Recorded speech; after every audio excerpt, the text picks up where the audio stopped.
19 জুলাই শুক্রবার চতুর্দিকে গোলাগুলি সংঘর্ষ।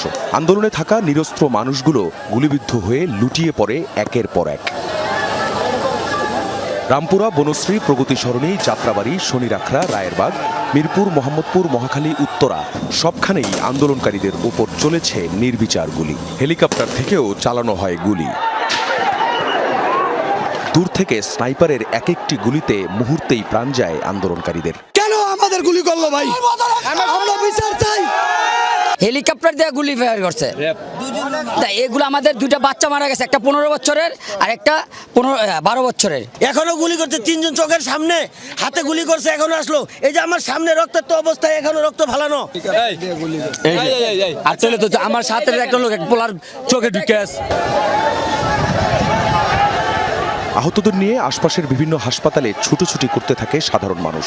স্পটেই যারা প্রাণ হারান